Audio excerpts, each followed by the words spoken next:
sebaik mungkin waktu ini. Saya ambil yang pokok-pokok saja. Saya mulai dari pengertian masjid. Masjid itu dari kata sajadah, sajadah yasjudu. Kemudian masjid itu kalau dalam ilmu gramatika Arab disebut isim makan, tempat sujud. Tetapi kemudian masjid menjadi sebuah istilah, tempat di mana di situ dijadikan rumah Allah, Baitullah. Dan menyatakan masjidun ussisa 'ala taqwa. Maka masjid itu harus berupa tempat yang diwakafkan menjadi masjid. Maka kalau kita bicara masjid, pasti kita bicara wakaf. Karena tidak ada masjid yang tidak wakaf, tidak ada. Maka tidak ada masjid milik pribadi, tidak ada. Kalaupun toh ada masjid itu dengan nama seseorang, Masjid Abdurrahman Saleh misalnya, itu bukan punyanya Pak Saleh, tapi mungkin hanya diberi nama untuk mengenang jasanya. Karena masjid itu harus wakaf, dan wakaf untuk masjid. Oleh karena itu tidak ada masjid yang tidak wakaf. Berbeda dengan musola. Dalam di Indonesia ini ada musola, ada masjid. Kalau di Jawa itu namanya langgar, atau istilahnya surau. Jadi musola atau surau. Kalau musola itu bisa jadi wakaf, bisa bukan. Bisa seorang itu membangun tempat untuk sholat dan mempersilahkan siapapun untuk sholat di situ tanpa diucapkan wakaf, bisa. Atau diwakafkan tapi tidak menjadi masjid, menjadi musola. Apa bedanya? Secara umum ini, kalau masjid itu pasti wakaf. Tadi saya katakan tidak ada masjid tidak wakaf. Tapi kalau musola bisa jadi bukan wakaf. Ada orang membangun, menyediakan tempat untuk bukan musola namanya. Tapi kalau dia menyatakan aku akan menjadi musola, jadi musola.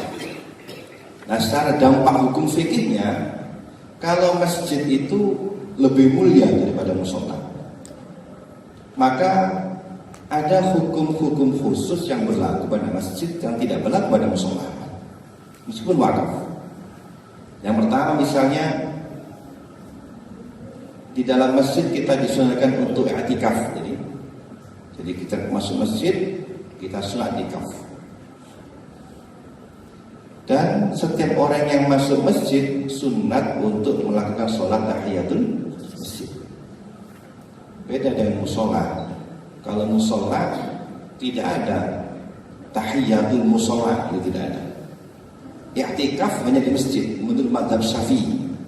Hanya saja ada pendapat dari mazhab Ahmad bin Hanbal, i'tikaf itu khusus bagi perempuan terutama, itu bisa dilakukan di rumah, di tempat di mana dia menyediakan tempat sholat di rumah. Karena disunnahkan setiap rumah itu menyediakan ruangan atau tempat untuk sholat, musola. Ada riwayat dari Sayyidah Aisyah kalau tidak salah, amarna sholat ayyaj'ala masjidan fi daurina. Rasulullah memerintahkan pada kita untuk membangun tempat sholat di setiap rumah kita.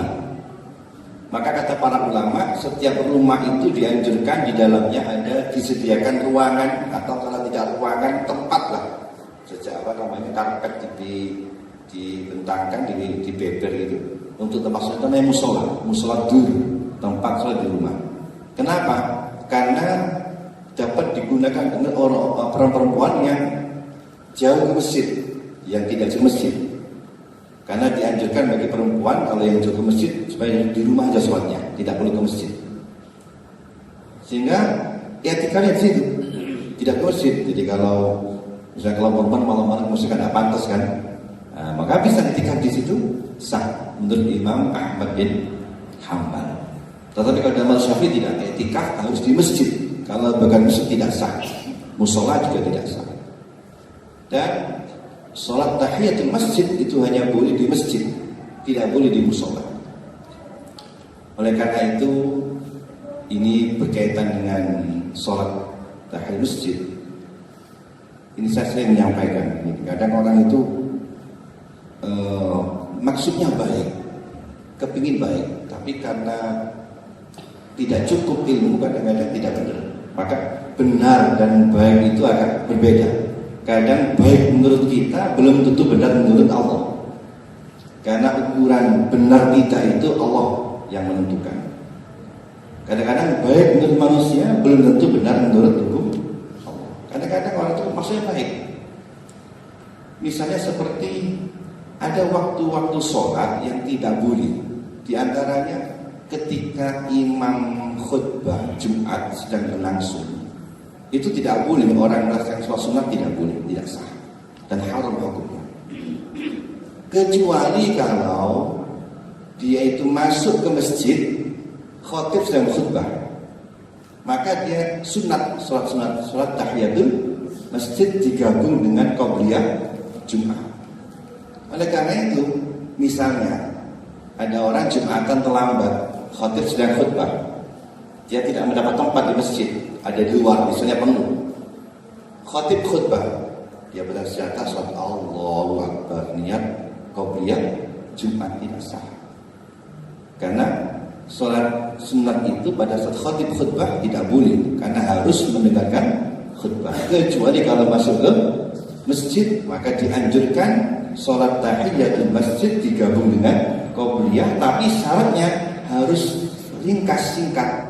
Tidak boleh baca sabihis, tidak boleh. Ya cukup baca Fatihah saja. Maka kalau dia di luar tidak boleh. Kenapa? Tidak ada sholat tahiyat halaman masjid, tidak ada. Tidak ada tahiyatul masjid. Ini kadang maksudnya baik.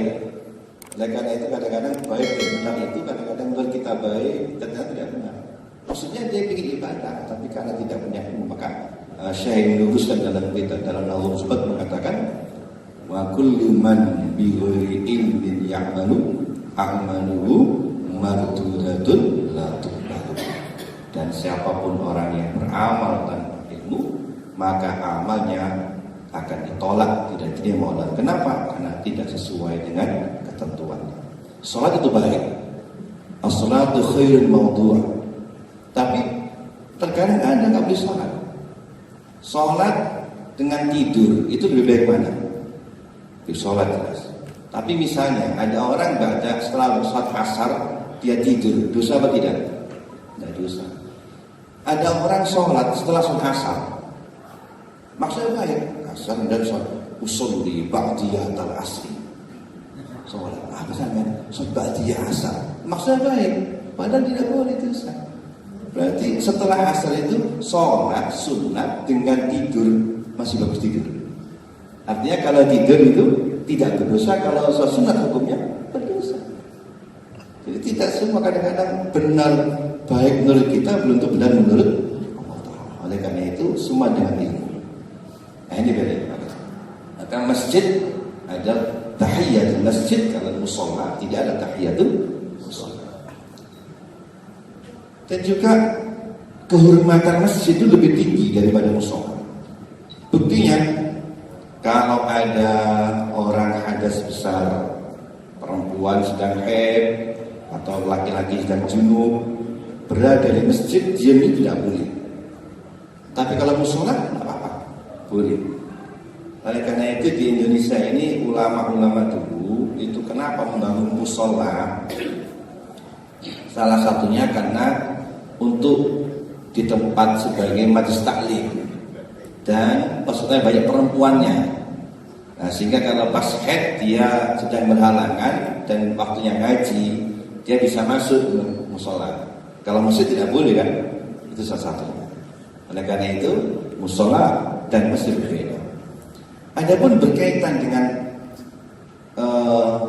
sholat Jumat, musola masjid sama saja. Jumatan itu tidak harus di masjid, meskipun lebih utama di masjid. Di musola juga boleh. Saya kadang sering ada orang yang saya tanya sama saya, Ustaz, di kampung kami ini ada musola, rencananya mau saya rubah jadi masjid. Saya tanya, kenapa kau mau dirubah jadi masjid? Ustaz, mau dibuat Jumatan. Ini salah paham. Dikira Jumatan harus di masjid. Tidak harus. Oh, kalau hanya mau Jumatan tidak perlu dirubah. Musola juga tidak apa-apa. Karena Jumatan itu boleh dimanapun. Bahkan di lapangan juga boleh, di pendopo juga boleh. Pokok jangan di kandang sapi saja lah pokoknya. Asalkan di perkampungan, di tengah-tengah perkampungan. Cuma yang tidak boleh itu kalau dalam satu kampung itu lebih dari satu Jumatan, itu tidak boleh. Makanya kalau satu kampung ada masjid lebih dari satu, maka Jumatan salah satu saja. Nah, masjid yang ditempati Jumat namanya masjid jamek. Oleh karena itu berkaitan dengan sholat Jumat, musola dan masjid tidak ada bedanya.